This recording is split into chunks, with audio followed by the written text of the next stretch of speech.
Bevor wir beginnen, schreibt in die Kommentare, von wo ihr heute Nacht zuhört und wie spät es bei euch ist. Es ist immer faszinierend zu sehen, wie Menschen aus aller Welt zur gleichen Zeit in diese antiken Mysterien eintauchen. Wenn euch diese Reisen in die Vergangenheit gefallen, abonniert den Kanal. Aber nur, wenn ihr wirklich Wert darin findet. In den nebligen Wäldern und an den kargen Küsten des alten Nordens, eingeritzt in Stein, Holz und Knochen, finden wir Zeichen. Sie sind mehr als Buchstaben, mehr als eine bloße Schrift. Es sind Flüstern aus einer vergangenen Welt, Echos von Mythen und Magie, die bis heute nachhallen.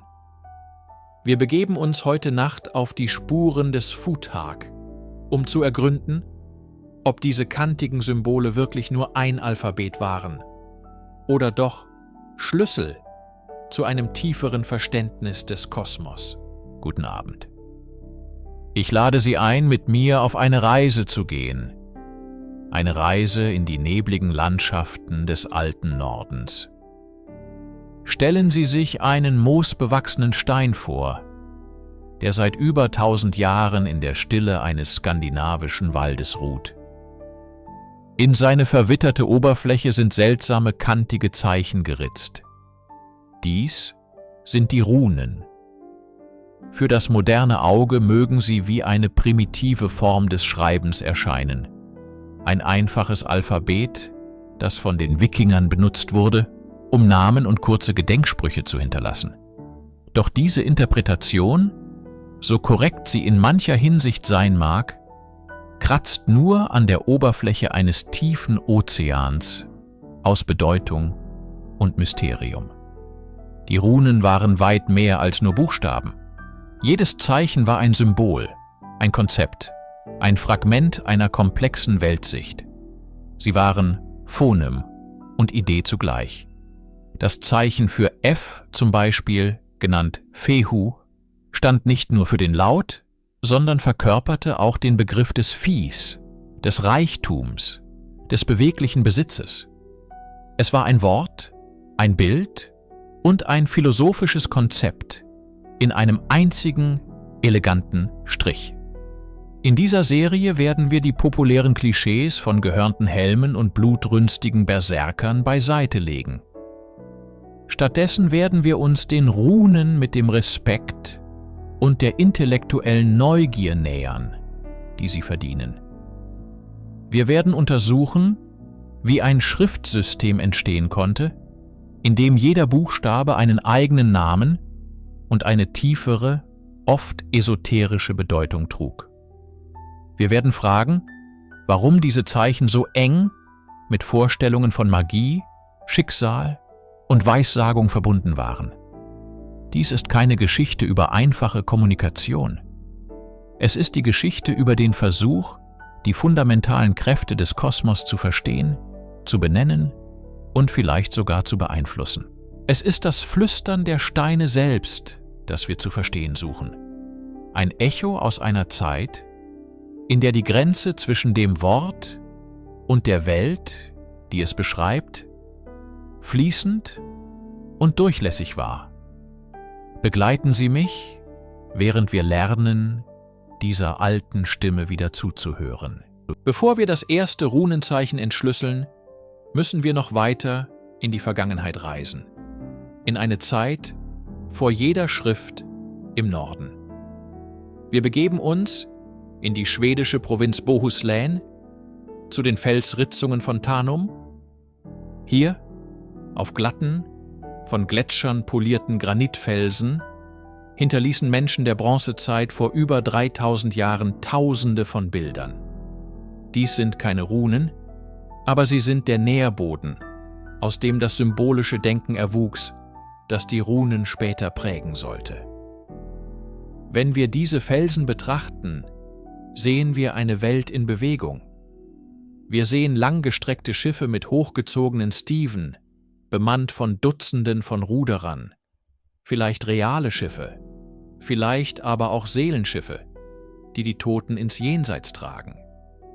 Wir sehen Sonnenscheiben, oft auf Ständern, oder von Figuren getragen, ein klarer Hinweis auf einen Sonnenkult, der für das Überleben in den langen, dunklen Wintern von entscheidender Bedeutung war.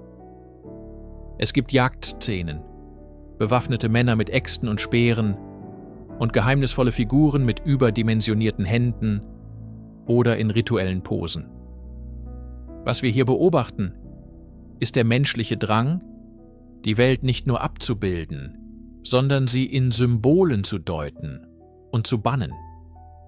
Jedes Bild ist mehr als nur eine Darstellung. Es ist eine verdichtete Idee. Das Schiff ist nicht nur ein Fahrzeug, es ist das Konzept der Reise, des Handels, der Gefahr und der Verbindung zwischen den Welten.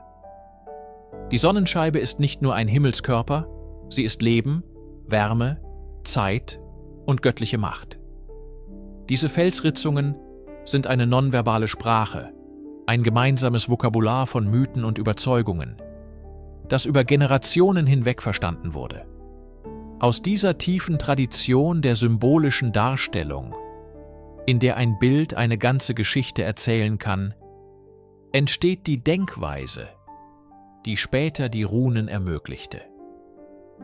Die Runen haben diesen Geist geerbt, die Fähigkeit, in einem einzigen Zeichen eine komplexe Realität zu kodieren. Der Weg von der Felsritzung zur Rune ist der Weg von der bildlichen Darstellung zur abstrakten Idee. Um das 2. Jahrhundert unserer Zeitrechnung tritt im germanischen Europa ein neues, revolutionäres System in Erscheinung, das ältere Futhark. Sein Name, Futhark, leitet sich schlicht von den Lautwerten seiner ersten 6 Zeichen ab.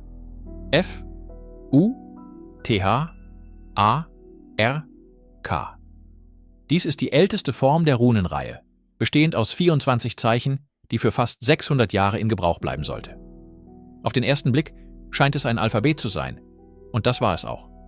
Es diente dazu, Inschriften auf Waffen, Amuletten und Gedenksteinen anzubringen, doch seine Struktur verrät eine tiefere, systematischere Ordnung. Die 24 Runen sind nicht willkürlich aneinandergereiht. Sie sind sorgfältig in 3 Gruppen zu je 8 Zeichen unterteilt.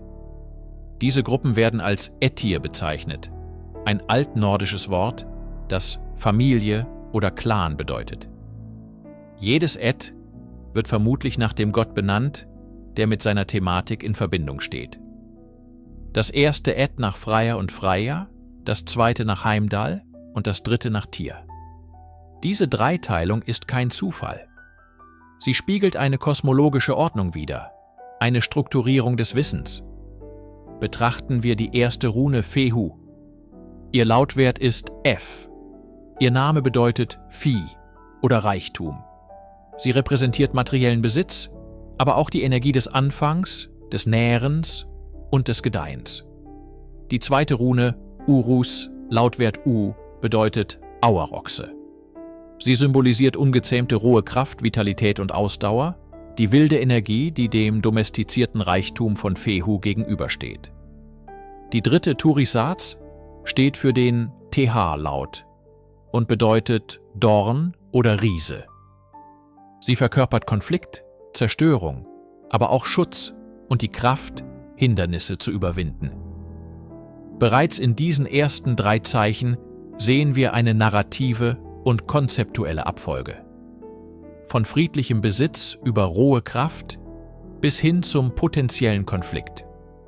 Das ältere Futhark ist somit nicht nur eine Liste von Buchstaben, sondern ein geordnetes System von Konzepten, ein philosophisches Gerüst, das die Welt in 24 grundlegende Prinzipien gliedert. Woher stammt dieses tiefgründige Wissen? Für die alten Nordgermanen war die Antwort keine Frage der linguistischen Entwicklung, sondern ein Akt kosmogonischen Ausmaßes. Die Quelle der Runen liegt im Mythos, in einem der eindringlichsten Bilder der nordischen Dichtung. Odins Selbstopfer am Weltenbaum Yggdrasil. Das eddische Gedicht Havamal, die Sprüche des Hohn, schildert dieses Ereignis aus der Perspektive Odins selbst, Er erzählt: Ich weiß, dass ich hing am windigen Baum, 9 lange Nächte, vom Speer verwundet, dem Odin geweiht, ich selbst mir selbst. Dies ist kein gewöhnliches Opfer. Odin, der oberste Gott, opfert sich nicht einer anderen Gottheit, sondern sich selbst. Er hängt am Baum, der die 9 Welten verbindet, an der Achse des Kosmos. Er leidet an Hunger und Durst, durchbohrt von seinem eigenen Speer, schwebend zwischen Leben und Tod. In diesem Zustand der extremen Entbehrung, in einem schamanischen Todesritual, überschreitet er die Grenzen der normalen Wahrnehmung. Nach 9 Nächten des Leidens geschieht es. Er blickt in die Tiefen, hinab zu den Wurzeln von Yggdrasil, wo das Schicksal von den Nornen gewoben wird. Und dort, in diesem Abgrund, erblickt er die Runen. Mit einem letzten Aufschrei, so heißt es, ergreift er sie. Runen fand ich und ratne Stäbe, sagt er, sehr große Stäbe, sehr starke Stäbe. Durch diesen Akt des ultimativen Opfers erlangt Odin nicht nur die Kenntnis der Zeichen selbst, sondern das Verständnis der fundamentalen Muster und Kräfte, die sie repräsentieren. Die Runen sind in diesem Kontext keine menschliche Erfindung. Sie sind kosmische Prinzipien, die im Gewebe der Realität existieren und durch einen göttlichen Akt der Selbstaufgabe für Götter und Menschen zugänglich gemacht wurden. Dieser Ursprungsmythos verleiht den Runen ihre immense Autorität und ihre Verbindung zur Magie.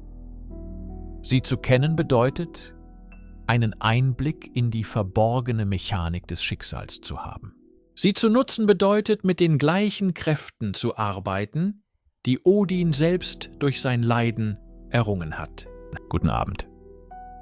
Bevor wir uns den Steinen und Hölzern zuwenden, auf denen die Runen eingraviert sind, lassen Sie uns einen Moment innehalten und dem Wort selbst lauschen. Rune. Es klingt uralt, geheimnisvoll, und das ist kein Zufall. Die moderne Assoziation mit Magie und Mysterium ist nicht allein das Produkt romantischer Vorstellungen des 19. Jahrhunderts oder der Populärkultur. Sie ist tief in der Wurzel des Wortes selbst verankert. Das Wort Rune leitet sich vom urgermanischen Wort Runo ab. Und Runo bedeutete nicht einfach Buchstabe oder Zeichen. Seine primäre Bedeutung war Geheimnis, Mysterium oder geheime Beratung, ein Flüstern im Dunkeln, eine verborgene Wahrheit. In der gotischen Bibelübersetzung des Wulfila aus dem 4. Jahrhundert wird das griechische Wort Mysterion konsequent mit dem gotischen Wort Runa übersetzt. Wenn also im Neuen Testament von den Mysterien des Reiches Gottes die Rede ist, las ein Gote des 4. Jahrhunderts von den Runen des Reiches Gottes. Diese Verbindung ist kein isoliertes Phänomen. Im Althochdeutschen finden wir Runa für Geheimnis und das Verb runen, das Flüstern oder geheimnisvoll reden, bedeutet. Im Altenglischen bedeutet Run ebenfalls Geheimnis oder Rat. Selbst im Altnordischen, der Sprache der Wikinger, bedeutet Run sowohl Runenzeichen als auch Geheimnis. Diese doppelte Bedeutung ist der Schlüssel zum Verständnis der Runen. Sie waren mehr als nur ein praktisches Werkzeug zur Aufzeichnung von Informationen. Der Akt des Schreibens selbst, die Fähigkeit, Sprache in bleibende Symbole zu bannen, war in einer weitgehend schriftlosen Gesellschaft eine fast magische Handlung. Die Zeichen waren untrennbar mit dem verborgenen Wissen verbunden, das sie vermitteln konnten. Die Runenmeister, die Erilas, waren nicht nur Schreiber. Sie waren Hüter von Geheimnissen, von Wissen, das nicht für jedermann bestimmt war. Das Wort selbst ist also ein Echo aus einer Zeit, in der Schrift und Geheimnis 2 Seiten derselben Medaille waren. Wenn wir eine Rune betrachten, sehen wir nicht nur einen Buchstaben, sondern wir blicken auf die materielle Manifestation eines Konzepts, das einst als Mysterium galt. Die majestätischen Runensteine, die die skandinavische Landschaft prägen, sind die bekanntesten Zeugen der Runenschrift. Doch sie sind nur die Spitze des Eisbergs, die lauten, öffentlichen Erklärungen, die dazu bestimmt waren, die Zeit zu überdauern. Der Alltag der Runen war ein anderer. Er war vergänglich, persönlich und in organische Materialien geritzt. Holz, Horn und Knochen waren die alltäglichen Schreibflächen der germanischen Völker. Stellen Sie sich einen Händler vor, der eine Kerbholznachricht mit einer Rune versiegelt. Einen Krieger, der seinen Namen in den Griff seines Speers aus Eschenholz schneidet. Eine Frau, die einen Schutzzauber auf einen Knochenkamm ritzt. Diese Gegenstände waren das Papier und der Stift ihrer Zeit. Das Problem für uns, die wir Jahrhunderte später blicken, ist die Vergänglichkeit. Holz verrottet, Knochen zerfällt, Horn löst sich auf. Nur unter außergewöhnlichen Umständen, wie in den sauerstoffarmen Mooren Dänemarks oder im Schlamm alter Hafenstädte wie Bergen, haben solche organischen Archive überlebt. Die Funde aus dem Nydam-Moor zum Beispiel, darunter Waffen und Werkzeuge aus dem 3. und 4. Jahrhundert, tragen einige unserer ältesten Runeninschriften. Sie geben uns einen Einblick in eine Zeit, lange bevor die großen Gedenksteine in Mode kamen. Noch aufschlussreicher sind die Hunderten von Runenstäben, die im mittelalterlichen Brüggen, in Bergen, Norwegen gefunden wurden. Diese einfachen Holzstücke dienten als Etiketten, Quittungen, private Briefe und sogar als Liebesbotschaften oder Flüche. Eine Inschrift lautet schlicht: Gyda sagt, du sollst nach Hause kommen. Eine andere, eher poetische, besagt, ich liebe die Frau eines anderen Mannes. Diese Funde entmystifizieren die Runen, ohne ihnen ihre Faszination zu nehmen. Sie zeigen uns, dass Runen nicht nur für Magie und Monumente reserviert waren. Sie waren ein lebendiger Teil der Gesellschaft, ein praktisches Werkzeug für Kommunikation, Handel und persönliche Ausdrucksformen. Sie sind das geflüsterte Gespräch der Geschichte im Gegensatz zu den lauten Deklarationen der Runensteine, denen wir uns als nächstes zuwenden werden. Vom Persönlichen und Vergänglichen wenden wir uns nun dem Öffentlichen und Ewigen zu. Die großen Runensteine, die ab dem 4. Jahrhundert, aber vor allem in der späten Wikingerzeit, vom 10. bis zum 12. Jahrhundert errichtet wurden, sind eine völlig andere Form der Kommunikation. Sie sind keine privaten Notizen, sondern öffentliche Monumente. Sie sind Akte der Erinnerung, aber auch Instrumente der Macht und Propaganda. Ein Runenstein wurde nicht einfach irgendwo aufgestellt. Er stand an strategischen Orten, an Straßen, an Brücken, an Thingplätzen, wo die Menschen sich versammelten. Er war dazu da, gesehen zu werden. Die Inschriften folgen oft einer bestimmten Formel. Person A errichtete diesen Stein in Gedenken an Person B, seinen Verwandten. Person B war ein sehr guter Mann. Doch hinter dieser einfachen Formel verbergen sich komplexe soziale Botschaften. Wenn ein Sohn einen Stein für seinen Vater errichtete, war das nicht nur ein Akt der Pietät. Es war eine öffentliche Erklärung seines Erbanspruchs auf das Land und die Stellung des Vaters. Es war eine Festschreibung von Eigentum und Status in einer Zeit, in der schriftliche Urkunden selten waren. Der Stein selbst wurde zum Zeugen. Mit der Christianisierung Skandinaviens wandelte sich ihre Funktion erneut. Die berühmten Jellingsteine in Dänemark sind ein Paradebeispiel. Der kleinere Stein wurde von König Gorm, dem Alten, für seine Frau Thyra errichtet. Sein Sohn, Harald Blauzahn, errichtete den größeren, weitaus prächtigeren Stein, der nicht nur seine Eltern ehrt, sondern auch verkündet, dass er ganz Dänemark und Norwegen gewonnen und die Dänen zu Christen gemacht habe. Dieser Stein ist eine Geburtsurkunde des christlichen Königreichs Dänemark.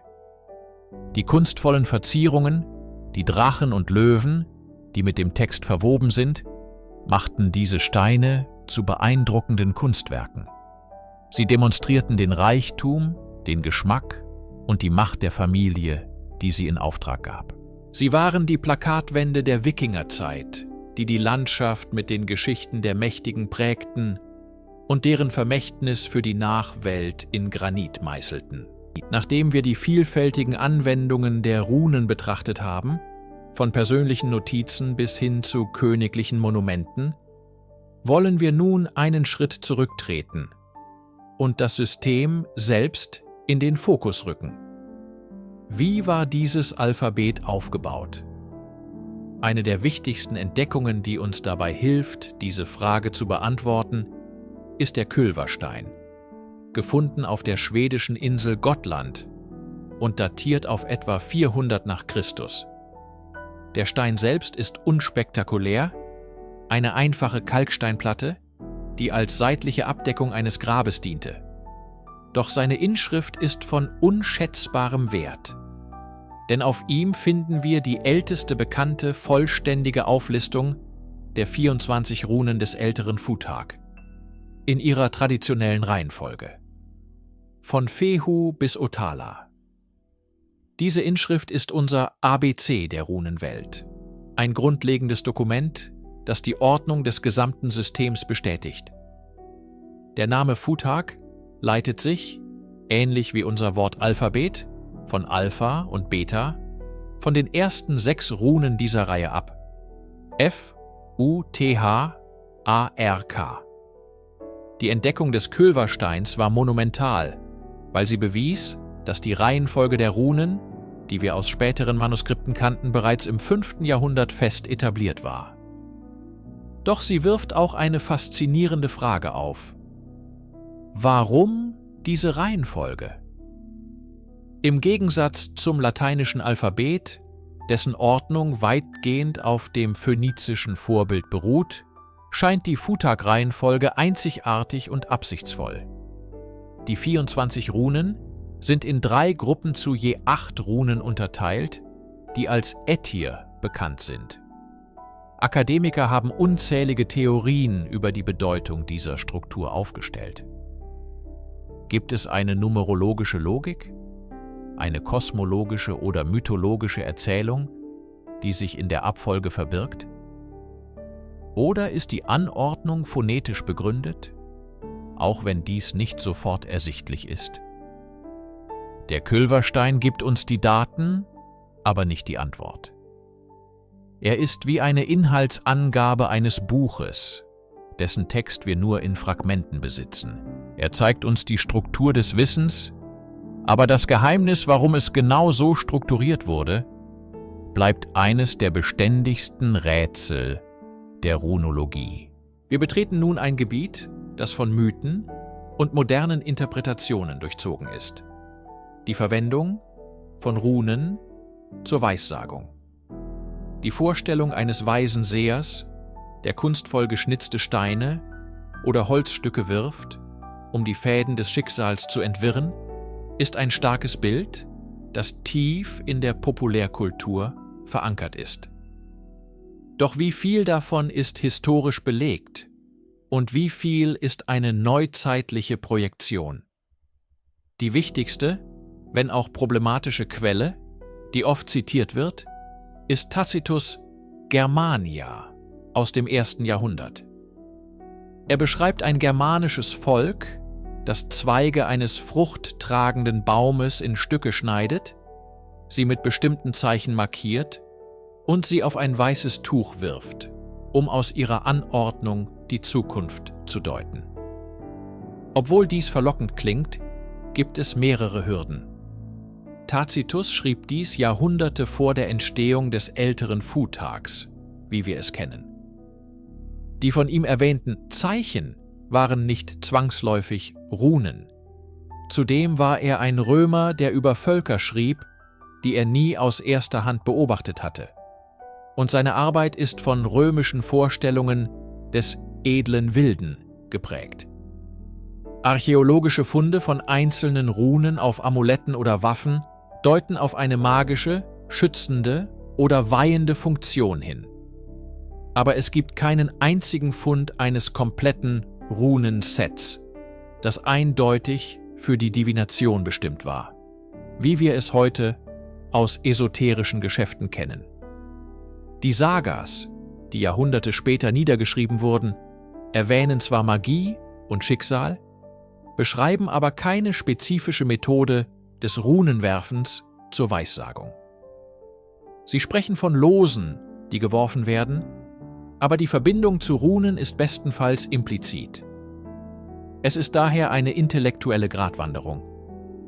Wir müssen die Möglichkeit anerkennen, dass irgendeine Form der Kleromantik, der Weissagung durch das Los, existierte und vielleicht auch Runen involvierte. Aber die systematische, auf der Bedeutung jeder einzelnen Rune basierende Divination, die heute praktiziert wird, ist eine moderne Rekonstruktion, eine faszinierende, aber von der historischen Realität losgelöste spirituelle Praxis. Die Runen waren magisch, ja, aber ihre Magie lag vielleicht mehr im geschriebenen Wort, im Akt des Ritzens, im Bannen und im Beschwören, als im zufälligen Fall kleiner Steine. Um die Magie der Runen wirklich zu begreifen, müssen wir über das rein Visuelle hinausgehen und in die Welt des Klangs und des Rituals eintauchen. In der nordischen Welt waren zwei Formen der Magie besonders prominent: Galdr und Seidr. Galdr, oft als Zaubergesang übersetzt, war eine performative, klangbasierte Magie. Es ging darum, Runen oder magische Formeln zu intonieren, zu singen oder zu chanten, um eine Wirkung in der Welt zu erzielen. Das Wort selbst ist mit dem altnordischen Gala verwandt, was krähen oder singen bedeutet. Man stellte sich vor, dass die Schwingung des Klangs, kombiniert mit der Kraft des geritzten Zeichens, die Realität formen konnte. Die Egils-Saga bietet ein eindrückliches Beispiel. Egil Skallagrimsson entdeckt ein vergiftetes Trinkhorn, indem er Runen in das Horn ritzt, sie mit seinem eigenen Blut färbt und einen Zauberspruch darüber singt, woraufhin das Horn zerspringt. Hier sehen wir die untrennbare Triade: das physische Zeichen, die persönliche Opfergabe und die Macht des gesprochenen Wortes. Seidr hingegen war eine komplexere, oft als schamanistisch beschriebene Ritualpraxis, die mit Weissagung, Geisterbeschwörung und Bewusstseinsveränderung verbunden war. Obwohl Seidr nicht immer direkt Runen involvierte, bewegte es sich im selben spirituellen Kosmos. Die Praktizierenden, oft Frauen, die als Völva bekannt waren, konnten das Schicksal sehen und beeinflussen. Manchmal wurden Runen als Werkzeug innerhalb dieser Rituale verwendet, um Wissen zu erlangen oder Geister zu binden. Das Havamal, das Lied des Hohen, beschreibt, wie Odin selbst sich 9 Nächte an den Weltenbaum Yggdrasil hängt, um das Geheimnis der Runen zu erlangen. Ein zutiefst schamanistischer Akt des Opfers und der Initiation. Er nahm die Runen auf, schreiend, was wieder auf die Bedeutung des Klangs hinweist. Diese Verbindung von Zeichen, Klang und Ritual zeigt, dass Runen keine passiven Symbole waren. Sie waren aktive Agenten, deren Macht erst durch die menschliche Intention und Performance vollständig entfesselt wurde. Das Ritzen einer Rune war nicht nur Schreiben, es war ein Akt der Schöpfung. Das Aussprechen ihres Namens war nicht nur Reden, es war ein Akt der Beschwörung. In dieser Welt war die Grenze zwischen Poesie, Magie und Schrift fließend, ja vielleicht sogar nicht existent. Während die mystische Aura der Runen fasziniert, dürfen wir ihre primäre Funktion nicht vergessen. Sie waren ein Schriftsystem, ein Werkzeug zur Kommunikation. Und wie jedes gute Werkzeug musste es sich an die Bedürfnisse seiner Benutzer anpassen. Um das 8. Jahrhundert herum beobachten wir eine der bemerkenswertesten phonetischen und graphischen Revolutionen in der Geschichte der Schrift: den Übergang vom älteren Futhark mit seinen 24 Zeichen zum jüngeren Futhark mit nur 16. Auf den ersten Blick erscheint dies kontraintuitiv. Die altnordische Sprache entwickelte sich in dieser Zeit und wurde phonetisch komplexer, mit mehr Vokalklängen. Warum sollte man also ein Alphabet radikal vereinfachen, wenn die Sprache, die es repräsentieren soll, komplizierter wird? Die Antwort liegt in der Pragmatik und Effizienz. Die Zeit vom 8. bis zum 11. Jahrhundert ist das, was wir gemeinhin als Wikingerzeit bezeichnen, eine Ära der Expansion, des Handels und der intensiven Kommunikation über weite Strecken. Ein einfacheres, schneller zu schreibendes System war von enormem Vorteil. Das jüngere Futhark erreichte diese Vereinfachung auf geniale Weise. Einige Runen wurden polyphon, das heißt, ein einziges Zeichen konnte für mehrere verwandte Laute stehen. Zum Beispiel konnte die K-Rune sowohl für den K-Laut als auch für den G-Laut verwendet werden. Der Kontext musste dem Leser verraten, welcher Laut gemeint war. Die Formen der Runen selbst wurden ebenfalls stromlinienförmiger. Vertikale und diagonale Striche dominieren, während horizontale Striche, die gegen die Maserung des Holzes schwer zu ritzen waren, fast vollständig eliminiert wurden. Dies machte das Schreiben auf den allgegenwärtigen Runenstäben, alltäglichen Holzstücken für Nachrichten und Notizen, wesentlich schneller. Dieser Wandel war kein plötzlicher Erlass, sondern ein gradueller Prozess, der sich über Generationen hinzog und regionale Variationen aufwies, wie die dänischen Langzweigrunen und die schwedisch-norwegischen Kurzzweigrunen. Diese Transformation zeigt uns die nordischen Völker nicht als starre Traditionalisten, die an alten Mysterien festhielten, sondern als dynamische und innovative Gesellschaften. Sie waren bereit, ein heiliges Schriftsystem zu modifizieren, um den Anforderungen ihrer sich schnell verändernden Welt gerecht zu werden. Die Schrift war kein unantastbares Relikt, sondern ein lebendiges Werkzeug für Handel, Recht, Poesie und persönliche Nachrichten. Mit der Vereinfachung zum jüngeren Futhark wurden die Runen zum perfekten Begleiter der Wikinger auf ihren weiten Reisen. Weit entfernt davon, eine obskure, nur in den nebligen Fjorden Skandinaviens verwendete Schrift zu sein, reisten die Runen mit den Drachenschiffen über die Meere und Flüsse und hinterließen ihre Spuren an den entlegensten Orten der damals bekannten Welt.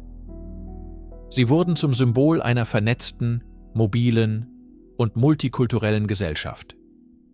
Eines der beeindruckendsten Zeugnisse dieser globalen Reichweite findet sich nicht in Skandinavien, sondern im Herzen von Istanbul, dem einstigen Konstantinopel.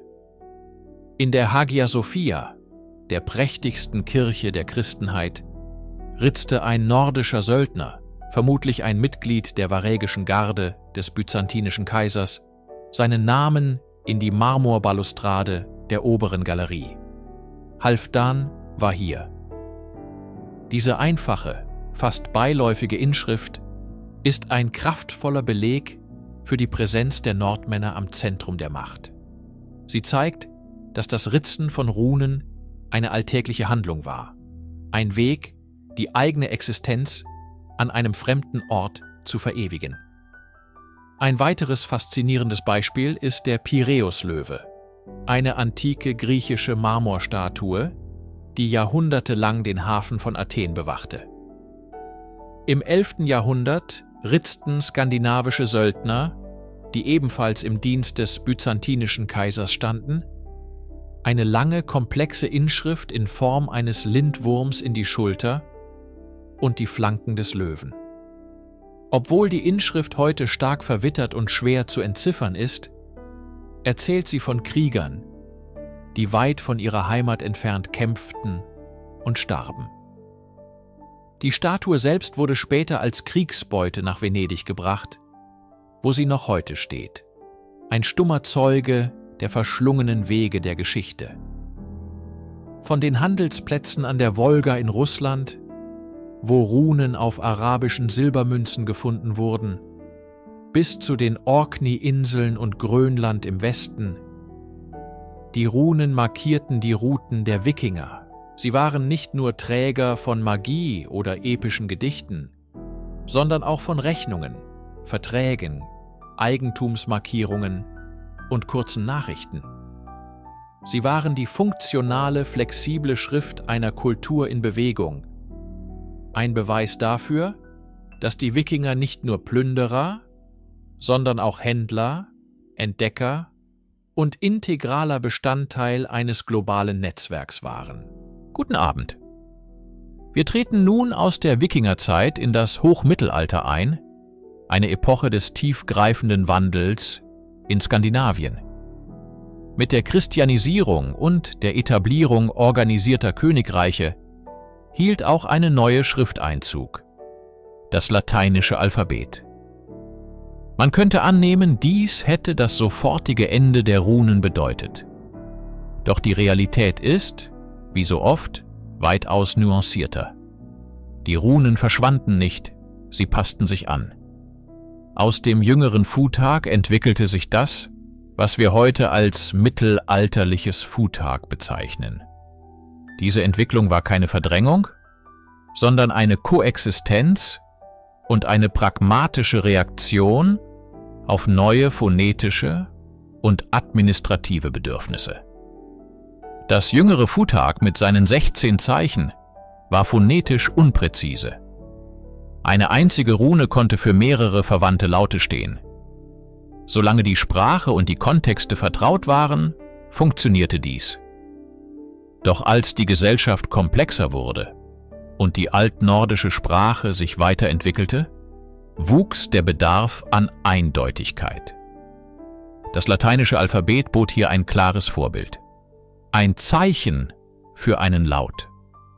So begannen die Runenmeister des Mittelalters, ihr eigenes System zu erweitern. Sie führten neue Runen ein, oft durch das Hinzufügen von Punkten oder kleinen Strichen zu bestehenden Zeichen, um zwischen stimmhaften und stimmlosen Konsonanten wie G und K oder Vokalen wie E und I zu unterscheiden. Das Ergebnis war ein Runenalphabet mit über 25 Zeichen, das phonetisch fast so präzise war wie sein lateinisches Gegenstück. Es war ein Alphabet, das im Schatten des Lateinischen lebte, aber fest im Alltag der Menschen verwurzelt blieb. Während Latein die Sprache der Kirche und der hohen Verwaltung war, blieben die Runen, die Schrift für alltägliche Mitteilungen, für Handelsmarkierungen auf Waren, für persönliche Notizen auf Holzstäbchen und für Grabsteine, die in der Volkssprache zu den Lebenden sprachen. Diese Anpassungsfähigkeit zeigt die unglaubliche Widerstandsfähigkeit und Lebendigkeit der runischen Tradition. Stellen Sie sich ein Buch vor. Nicht aus Stein oder Holz, sondern aus feinem Pergament. Die Seiten sind nicht mit den vertrauten lateinischen Buchstaben gefüllt, sondern von Anfang bis Ende mit sorgfältig gezeichneten, mittelalterlichen Runen. Dieses Buch existiert. Es ist der Codex Runicus, eines der bemerkenswertesten Zeugnisse der nordischen Schriftkultur. Der um das Jahr 1300 entstandene Kodex ist eine Abschrift des schonischen Rechts, des Gesetzes, das in der damals dänischen Region Schonen galt. Die Entscheidung, dieses wichtige juristische Werk in Runen niederzuschreiben, ist zutiefst bedeutsam. Zu dieser Zeit war das lateinische Alphabet in ganz Europa die unangefochtene Schrift für Recht, Religion und Wissenschaft. Die Verwendung von Runen war hier kein Akt der Unwissenheit, sondern eine bewusste kulturelle Aussage.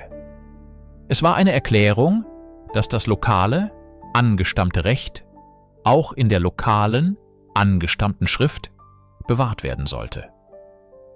Der Codex Runicus beweist eindrücklich, dass die mittelalterlichen Runen weit mehr waren als nur ein System für kurze Inschriften. Sie waren ein voll funktionsfähiges Schriftsystem, das in der Lage war, komplexe, abstrakte und umfangreiche Texte zu übermitteln. Jede Seite ist ein Kunstwerk, das die Disziplin und das Können des Schreibers zeigt. Er benutzte eine Feder und Tinte, genau wie seine Kollegen, die in Latein schrieben, und übertrug die eckige Form der Runen auf das weiche Pergament. Der Kodex enthält nicht nur Gesetzestexte, sondern auch eine Grenzbeschreibung zwischen Dänemark und Schweden und, ganz am Ende, die älteste erhaltene Notation einer weltlichen, nordischen Melodie. Diese kurze Notenzeile, ebenfalls in einer Form von Runennotation geschrieben, begleitet den Satz »Drömde mich en dröm i natt«. Ich träumte einen Traum letzte Nacht. Der Codex Runicus ist somit nicht nur ein juristisches Dokument, sondern ein Fenster in die Seele des mittelalterlichen Skandinaviens, ein Monument des kulturellen Selbstbewusstseins, in dem die alte Schrift eine letzte, prachtvolle Blüte erlebte. In der Welt der Runen gibt es eine Ebene, die über die reine Kommunikation hinausgeht, eine Ebene der Rätsel, der Geheimnisse und des intellektuellen Spiels. Dies ist die Welt der Lönrunor, der Geheim- oder Kryptorunen. Es handelt sich hierbei nicht um Magie im übernatürlichen Sinne, sondern um eine faszinierende Form der frühen Kryptographie. Runenmeister nutzten diese Techniken, um Botschaften zu verschleiern, ihre eigene Gelehrsamkeit zu demonstrieren oder einfach nur, um eine Inschrift interessanter und geheimnisvoller zu gestalten. Das bekannteste System basiert auf der Struktur des Futharks selbst, das in 3 Gruppen oder Ättir unterteilt ist. Eine der häufigsten Methoden, die sogenannten Zelt- oder Zweigrunen, funktionierte wie ein Koordinatensystem. Man zeichnete eine vertikale Linie. An ihrer linken Seite wurden kurze Striche für die Nummer des Ätt 1, 2 oder 3 angebracht. An der rechten Seite entsprach die Anzahl der Striche der Position der Rune innerhalb dieses Ätt.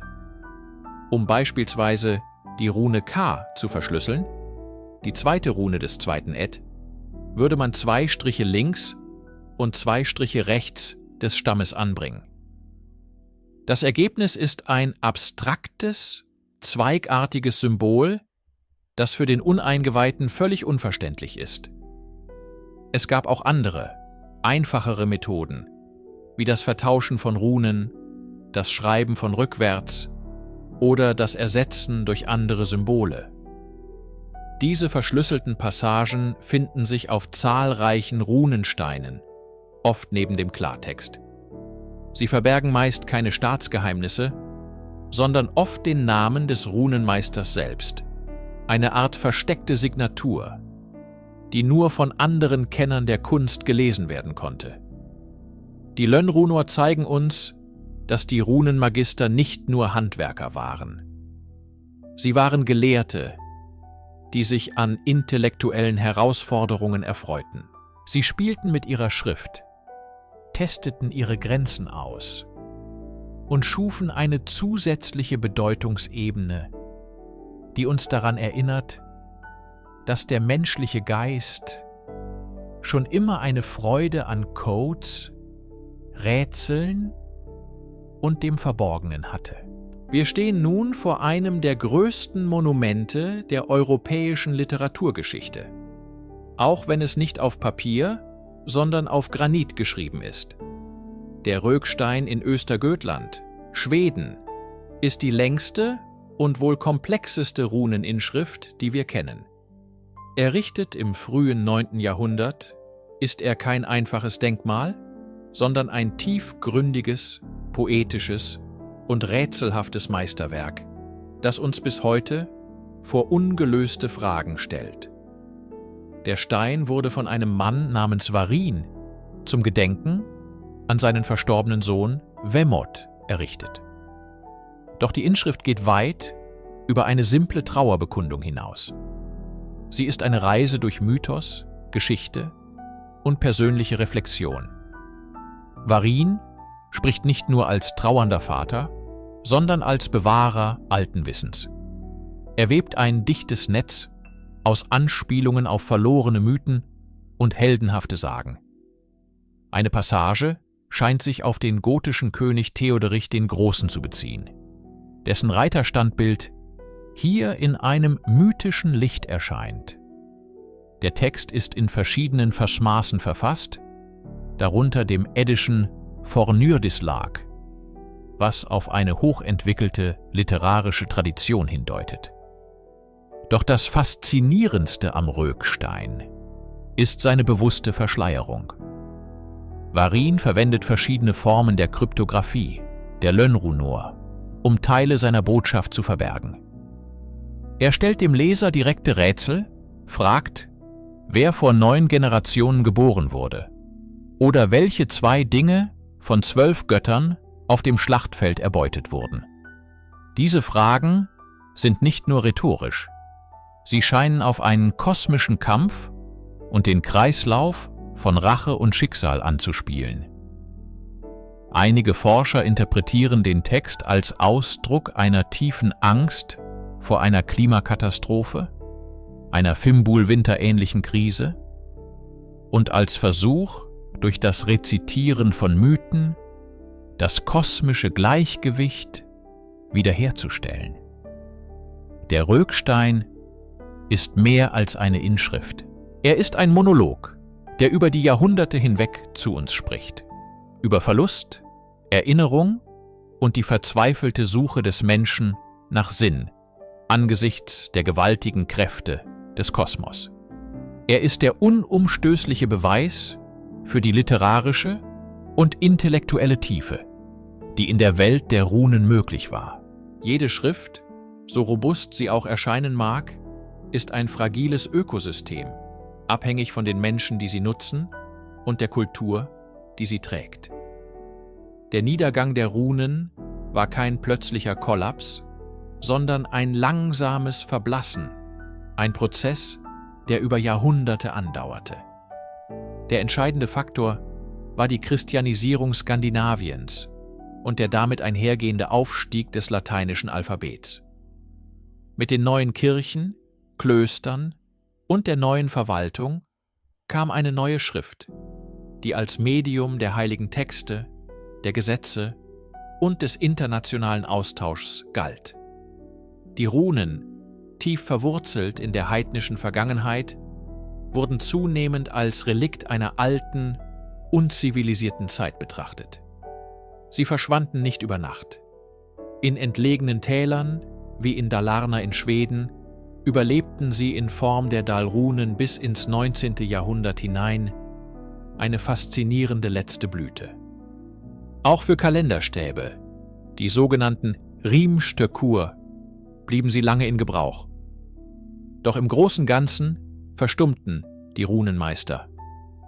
Das Wissen um ihre vielfältigen Bedeutungen, ihre magischen Konnotationen und die komplexen Regeln ihrer Anwendung erodierte.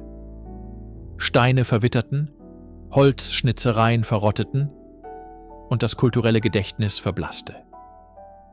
Doch was einmal in Stein gemeißelt wurde, kann nicht für immer schweigen. Die Wiederentdeckung begann leise in den Studierstuben der Renaissance-Gelehrten. Humanisten wie Olaus Magnus und später der dänische Gelehrte Ole Worm im 17. Jahrhundert begannen, diese seltsamen alten Zeichen nicht mehr nur als Kuriositäten, sondern als historische Quellen zu betrachten. Worms monumentales Werk Runir Pseudanica Literatura Antiquissima, veröffentlicht 1637, war ein Meilenstein. Er sammelte, zeichnete und interpretierte Inschriften, und legte damit den Grundstein für die wissenschaftliche Runologie. Es war der Beginn einer mühsamen archäologischen und philologischen Detektivarbeit, die bis heute andauert. Aus dem Nebel des Vergessens traten die Runen wieder ins Licht, nicht mehr als lebendiges Schriftsystem, sondern als ehrfurchtgebietendes Studienobjekt, als Schlüssel zu einer versunkenen Welt. Die Wiederentdeckung der Runen im Geiste der Wissenschaft war nur eine Seite ihrer neuzeitlichen Geschichte. Eine andere, weitaus problematischere, begann mit der Epoche der Romantik im 19. Jahrhundert. Auf der Suche nach nationalen Wurzeln und einer authentischen, vorchristlichen Vergangenheit verliebte sich die Romantik in das Bild des germanischen Nordens. Die Runen wurden zu einem machtvollen Symbol dieser Sehnsucht.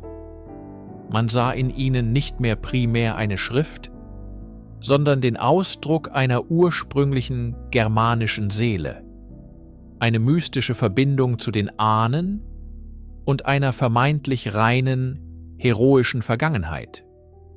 Diese romantisierende Verklärung war der Nährboden für eine Entwicklung, die in eine Katastrophe münden sollte.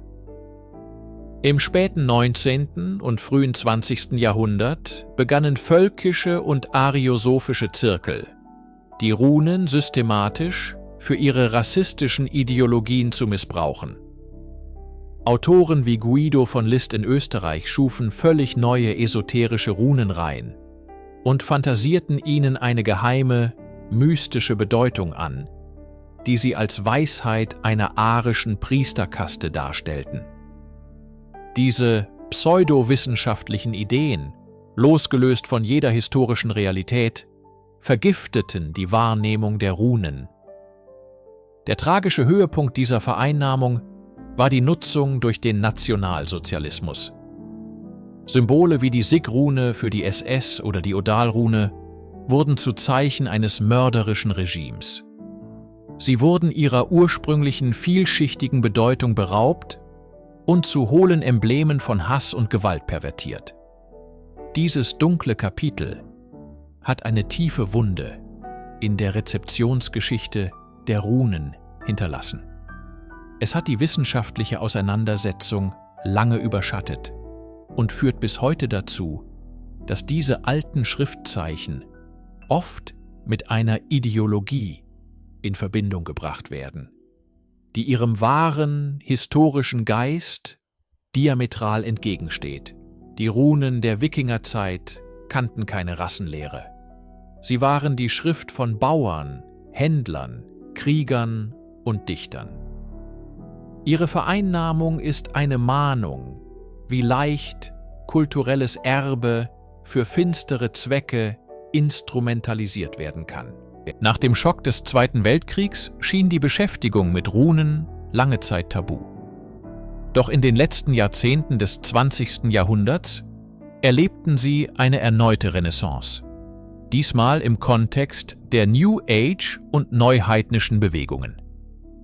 Ein entscheidender Impuls kam 1982 von Ralph Blums Buch The Book of Runes, das ein System zur Divination mit Runen popularisierte, welches er auf einer angeblichen leeren Rune aufbaute, einer Erfindung ohne jegliche historische Grundlage.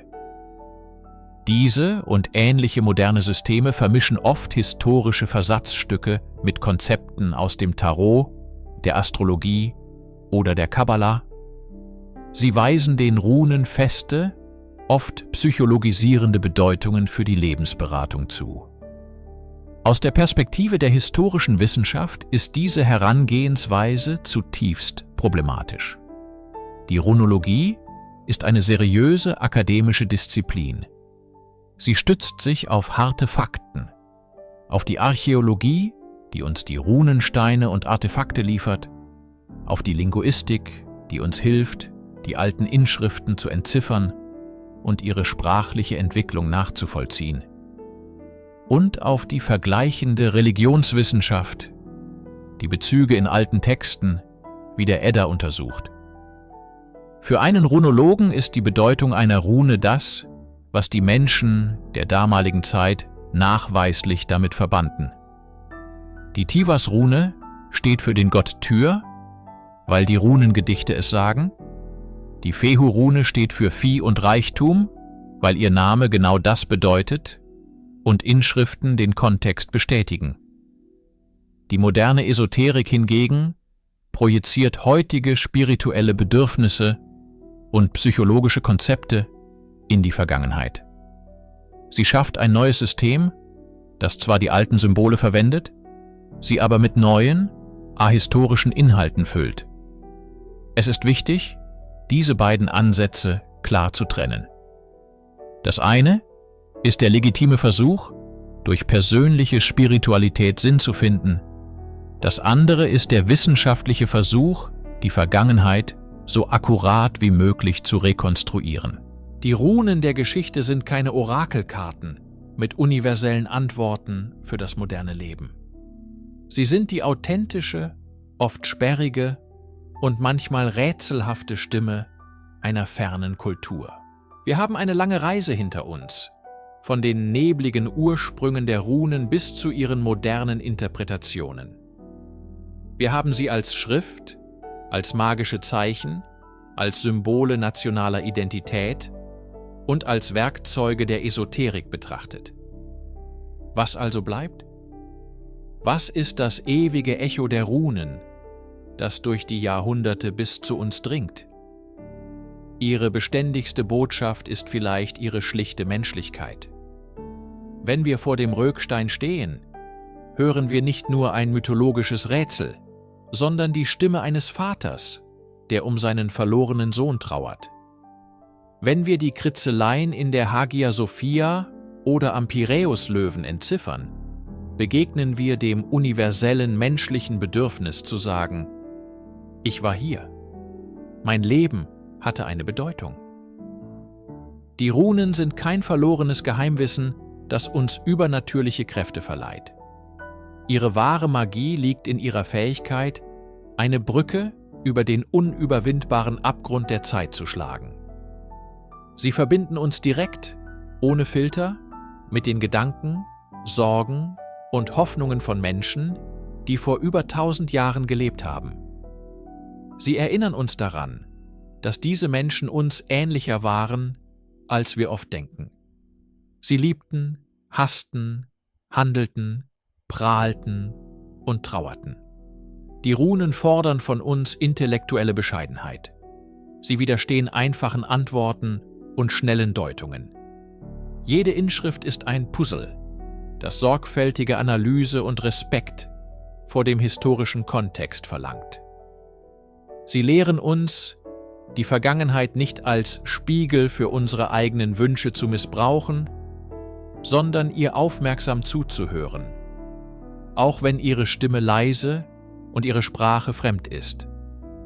Das ewige Echo der Runen ist also kein lauter Ruf, sondern ein leises Flüstern.